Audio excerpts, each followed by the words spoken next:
Hier à 17h37, un Alpha Jet se crache à Vouvray sur un centre d'accueil pour adultes handicapés mentaux.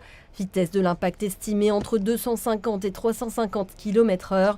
L'appareil se désintègre au contact de ce bâtiment complètement détruit. L'avion d'entraînement militaire partait de la base aérienne 705 de Tours en exercice de nuit avec à bord un pilote en instruction et un commandant de bord. Durant le vol, un problème technique les oblige à s'éjecter de l'appareil quelques instants avant l'impact. Nos pilotes ont été confrontés à un incident technique. Ils étaient dans une phase au-dessus de l'agglomération et donc ils ont essayé de réagir en évitant l'agglomération de Tours. Ne pouvant pas a priori régler ce problème technique, ils ont été conduits à s'éjecter. Ils ont essayé de viser une zone qui leur semblait sombre et inhabitée. Et malheureusement, comme vous le savez, nous avons à déplorer une victime au sol. Un résident du foyer pour handicapés âgé de 63 ans qui se trouvait dans sa chambre à l'intérieur du bâtiment touché de plein fouet.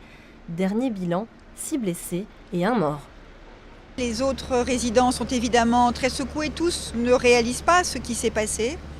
Le personnel de l'établissement est lui-même aussi sous le choc. C'est pour cela aussi qu'une équipe médico-psychologique est intervenue parce que cet événement va évidemment provoquer des réactions, des angoisses. Une fois l'incendie maîtrisé, il est en effet très vite apparu que tout devait être fait pour maintenir les résidents sur le site. L'incendie est maîtrisé, tous les bâtiments ont été vérifiés au niveau de leur solidité. On a pu remettre le courant dans 90% des bâtiments. Si on n'avait plus de chauffage, plus d'électricité, on ne pouvait pas les garder ici. C'est important qu'ils restent là ? C'est très important, c'est primordial pour eux. Ils ne peuvent pas être accueillis. Vous imaginez déjà le traumatisme qu'ils ont eu. Si en plus ils sont dispatchés dans les hôpitaux du département, ils n'ont pas leur place.